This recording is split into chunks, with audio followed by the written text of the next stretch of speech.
Over 70% of candidates use AI in job interviews, both to prepare them as well as during these job interviews. And the problem is so bad that companies such as Google are openly warning candidates on their jobs website against using AI in these jobs interviews.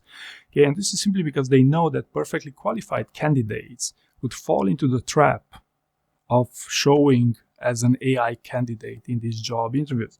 So in today's video, I'm going to share with you 5 methods to eliminate doubts that you're an AI candidate, or to get back on track if you fell into this trap.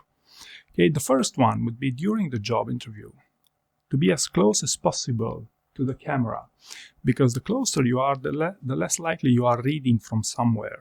Reading from a teleprompter requires you to be at a significant distance from the camera.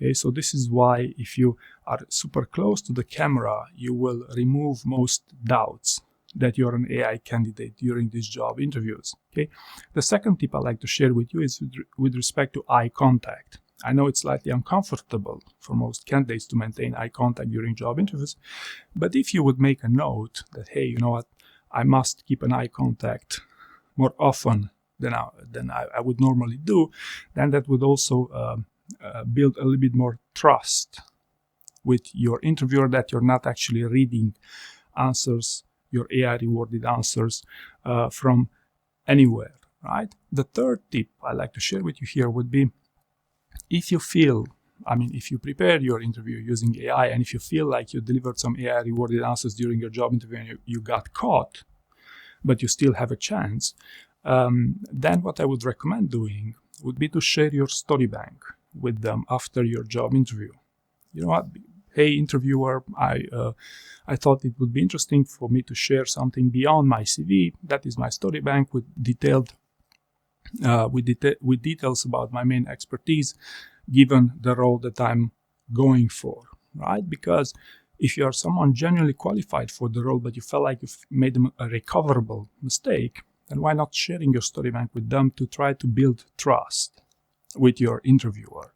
Right, so sharing your story bank is something that many people can do because they don't have a story bank. So if you have one, then you could also take advantage of it this way, right? The fourth tip I'd like to share with you here is with respect to cheat sheets. Okay, so most candidates use cheat sheets in job interviews, and whenever you look at your cheat sheet, you might also raise some suspicions that, hey, maybe he's reading from an AI script, or maybe he's using an AI help or something like this. In order to remove these doubts, what you could do would be to be upfront with your interviewer. At the beginning of the interview, hey, interviewer, I have a cheat sheet here. You could even wave it, even show it to them briefly with some notes I'd like to use during this job interview, if that's okay with you.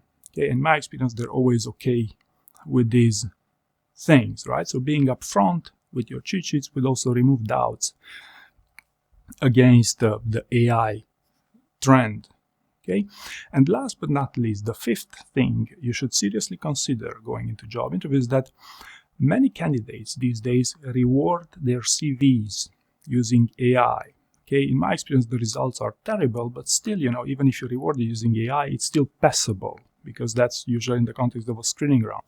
However, not many of you realize that when you reward your CV using AI, it shows, and that sets a precedent for your actual job interview.